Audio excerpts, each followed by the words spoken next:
Cekbir bertemu kembali dengan saya Karin di segmen podcast Radar Tegal. Tentunya kali ini saya berkesempatan untuk hadir di Hotel Prime Beach Kota Tegal bersama bintang tamu spesial yang tentunya sudah saya hadirkan di sini, yaitu Ketua Pengurus Cabang IBI atau Ikatan Bidan Indonesia Kota Tegal, yaitu Ibu Taryuli, Sarjana Terapan Kebidanan. Ibu, gimana kabar untuk hari ini? Alhamdulillah sehat, luar biasa. Semangat ya. Semangatnya terasa ya. Iya, Mbak Karin sehat? Ya, alhamdulillah seperti saya sehat. Seperti senyumnya yang cantik manis selalu. Terima kasih Ibu. Nah tentunya Ibu, saya ucapkan terima kasih juga ya karena sudah mau menyempatkan waktunya untuk Radar Tegal. Nah, sama-sama. kali ini Ibu saya hadirkan di sini tentunya untuk bisa memberikan informasi sekaligus edukasi untuk Jakwi Radar ya, tentang tema pembahasan kita kali ini tentang peran bidan dalam penanganan pandemi COVID-19. Karena kan seperti yang kita tahu ya bahwa penanganan pandemi COVID-19 itu kan di setiap bidangnya berbeda-beda. Kalau dari bidan sendiri dalam melakukan tugasnya tentunya kan juga sudah melakukan protokol kesehatan dengan sebaik mungkin ya. Tapi tentunya kita juga tetap mengingatkan untuk Jakwi Radar bisa menerapkan protokol kesehatan, jangan sampai dikendorkan. Yes. Ingat pesan Ibu itu tetap harus dilakukan Ibu ya, yaitu adalah 3M. Wajib untuk menggunakan masker, wajib untuk mencuci tangan menggunakan sabun, dan yang terakhir wajib untuk menjaga jarak. Nah tentunya Jakwi Radar di tema pembahasan kita kali ini, kita akan tanya nih terkait dengan protokol kesehatan begitu ya, penanganan pandemi khususnya untuk ibu hamil sampai melahirkan di era pandemi ini. Ibu, pertanyaan pertama nih untuk Ibu Yuli, protokol apa yang diterapkan bidan dalam menangani ibu hamil dan proses persalinan? Silahkan Ibu. Oke Mbak Karin, untuk protokol kesehatan ini kita bagi menjadi dua, protokol kesehatan bagi bidan dan protokol kesehatan bagi pasien. Kalau untuk protokol bagi bidan, jelas bahwa tenaga kesehatan dalam memberikan pelayanan kesehatan kepada pasien di era pandemi ini menggunakan APD atau alat pelindung diri ya? Iya, alat pelindung diri yang masing-masing ada tahapannya. Ada APD level 1, level 2, level 3. Ini dibedakan dari jenis layanan yang diberikan. Itu untuk bidan. Kelengkapannya sesuai dengan standar dari Kementerian Kesehatan dalam pencegahan era COVID yang revisi 5, itu kita sudah diberikan gambaran level 1 yang seperti apa, level 2 seperti apa, level 3 seperti apa. Kemudian untuk pasien sendiri, kaitannya dengan protokol kesehatan, tentu kita memang harus memahami kebiasaan masyarakat yang mungkin masih ada yang belum terbiasa dengan protokol kesehatan ya. Padahal umum sekali. Pada saat pasien datang ke tempat praktek bidan, dia wajib datang harus cuci tangan. Kemudian ada petugas yang mengukur suhunya sebelum dia melakukan pendaftaran maupun pemeriksaan. Lalu dia harus menunggu secara rapi, secara antri dengan menjaga jarak dengan yang lainnya, duduk di tempat yang sudah diberi tanda agar supaya bisa duduk dan tidak bisa duduk, sehingga mereka bisa berjarak dengan yang lainnya. Kemudian yang berikutnya adalah upaya untuk mengurangi kerumunan atau antrian. Biasanya ada bidan yang pasiennya banyak, nah itu untuk antriannya biasanya kita usahakan dengan atur waktu. Jadi kita berjanjian dulu dengan pasien, dia bisa datang jam berapa dan bisa dilayani jam berapa, agar dia datang ke tempat bidan sudah siap dilayani tanpa harus menunggu lama dan dia tidak terlalu banyak berkontak dengan orang banyak. Oke, nah sejauh ini Ibu, apakah ada kendala yang mungkin dirasakan cukup signifikan begitu dalam menerapkan protokol kesehatan khususnya di kebidanan sendiri ya, terutama memang supaya pasien atau mungkin ibu hamil ini, ibu melahirkan ini bisa terhindar dari COVID-19? Kalau di tempat layanan sih praktis nggak ada ya Mbak, karena kami memantau penerapannya secara ketat, kami pantau. Namun yang menjadi kendala mungkin di masyarakat pasien-pasien kami mungkin pada saat datang ke tempat layanan kami begitu mematuhi sekali protokol kesehatan, tetapi begitu kembali ke masyarakat mereka biasanya agak longgar. Nah inilah yang seringkali kita kecolongan, artinya mereka pada saat datang ke layanan kesehatan terjaga, tetapi ketika mereka kembali ke masyarakat bisa saja karena longgar protokol kesehatannya lalu terinfeksi di masyarakat. Gitu. Oke, selanjutnya Ibu, selain mengurusi ibu hamil ya sampai ibu melahirkan begitu, Untuk pelayanan KB sendiri di e-bisnis seperti apa Ibu? Nggih, kalau sesuai dengan kewenangan bidan, jadi bidan itu berwenang memberikan pelayanan kesehatan ibu hamil, kemudian berwenang memberikan pelayanan anak, dan salah satunya adalah pelayanan KB dan kesehatan reproduksi. Nah, untuk kesehatan pelayanan KB itu kami sebetulnya tidak ada perubahan apa-apa dengan era pandemi ini, hanya pada saat pemberian pelayanannya kami diperketat dengan APD yang bagus, kemudian pada saat menerima pasien tadi ada pengaturan jadwal, sehingga mungkin beberapa bidan yang pasiennya banyak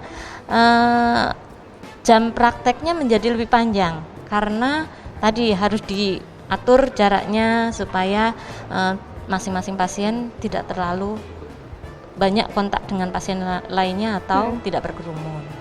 Gitu. Jadi kalau untuk pelayanan KB tidak ada perubahan atau tidak ada perbedaan yang signifikan. Hanya dalam pola pemberiannya kita menerapkan protokol kesehatan. Dan tetap untuk KB kita mengutamakan jenis kontrasepsi jangka panjang. Ya, jenis kontrasepsi jangka panjang itu apa saja saat ini ada tersedia. IUD implan. Dua jenis, dan yang permanen ada MOP dan MOW, tapi MOP MOW itu tidak di bidan dilaksanakan di rumah sakit. Kalau yang bisa di bidan itu tadi IUD implan. Nah, kebanyakan masyarakat menggunakannya suntik. Nah, suntik KB kita bisa masuk ke kategori jangka menengah karena dia masih berjarak 1 bulan atau 3 bulan suntik KB yang tersedia. Paling tidak minimal adalah suntik. Kalau pil memang kondom gitu kami sudah sebetulnya untuk keperluan mengatur jarak anak sudah tidak terlalu direkomendasikan Kita tetap arahkan untuk akseptor KB pada saat melakukan pemilihan jenis alat kontrasepsi memilih yang jangka panjang. Nah Ibu, saat ini kan proses vaksinasi sudah mulai diterapkan begitu, didistribusikan kepada masyarakat.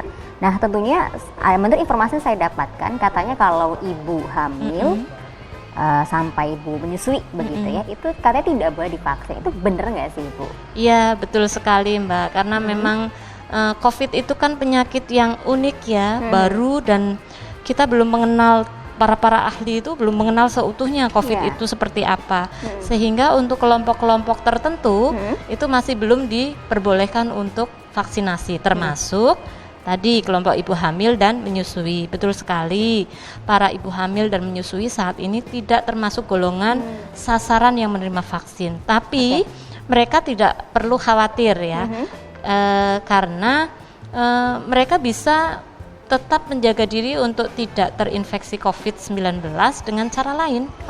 Kalau boleh tahu apa nih kira-kira cara lain atau mungkin saran dari bidan sendiri supaya tentunya ibu hamil ini bisa tetap menjaga tubuhnya begitu. Yang jelas pertama adalah menerapkan protokol kesehatan yang betul-betul harus kenceng, itu satu. Yang kedua, mereka harus memperhatikan pola hidup mereka. Mereka harus membiasakan diri dengan pola hidup sehat. Nah, pola hidup sehat itu apa saja yang harus diterapkan? Yang pertama adalah makan bergizi. Gizinya harus seimbang Jadi tidak harus enak-enak, tetapi unsur-unsur gizi yang diperlukan harus ada, jumlahnya harus seimbang. Itu satu. Yang kedua, istirahat cukup. Tidak boleh seorang ibu hamil atau menyusui itu terlalu diforsir. Karena dengan istirahat yang tidak cukup, dia daya tahan tubuhnya bisa turun. Kemudian yang ketiga, tetap olahraga ringan. Olahraga dalam satu hari itu harus dijadwalkan secara rutin, minimal 30 menit.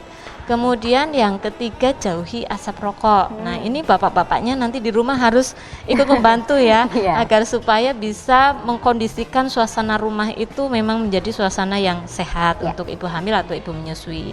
Kemudian yang kelima, jauhi stres.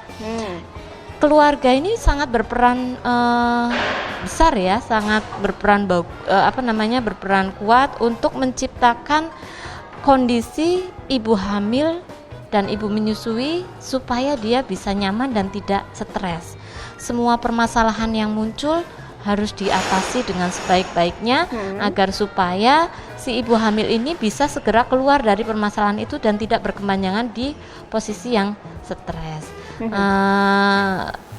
Saya kira itu ya, beberapa pola hidupnya yang pastinya tentu mengkonsumsi vitamin, multivitamin ya. Sebetulnya kalau misalkan dari gizi seimbang tadi terpenuhi, multivitamin ini juga tidak terlalu signifikan ya Mbak. Namun karena kadang gizi seimbang itu tidak selalu bisa terpenuhi dalam kebutuhan sehari-hari, walaupun intake-nya cukup, tetapi mungkin di dalam penyerapannya terganggu. Itu menyebabkan kebutuhan gizinya juga kurang. Nah ini maka dibantu dengan vitamin dari luar. Seperti itu. Oke, berarti memang adanya pola hidup yang sehat dan juga multivitamin ya. Iya, dan yang paling utama ya dengan menguatkan hati, menguatkan iman Islam ya, agar supaya dia tenang, imunnya menjadi meningkat, kuat gitu, dan tidak gampang stres yang jelas ketika itu yang harus dicatat baik-baik ya. Nah, tentunya sejauh ini Ibu untuk jumlah ibu hamil sendiri selama pandemi ini apakah berkurang atau malah meningkat atau gimana? Kalau dari hasil pemantauan kami, kebetulan selain saya sebagai ketua pengurus cabang Ikatan Bidan Indonesia cabang Kota Tegal, saya juga di Dinas Kesehatan dan mengelola data tentang kesehatan ibu dan anak. Salah satunya adalah ibu hamil dan melahirkan. Kalau dilihat dari jumlahnya antara tahun 2019 dengan tahun 2020 memang mengalami penurunan, Mbak. Oke, kita lihat dari jumlah ibu bersalinnya. Nah, ibu bersalin di tahun 2019 itu tercatat sekitar 4.227. Tetapi ibu bersalin di tahun 2020 tercatat di angka 3.900 sekian ya. Lupa saya 3.966 kalau nggak salah. Jadi ada selisih memang. Ya, ini mungkin ya salah satunya adalah karena efek pandemi nggih. Jadi orang-orang berpikir untuk menambah jumlah anak, kecuali mereka yang memang baru pertama hamil itu memang nggak bisa ditolak.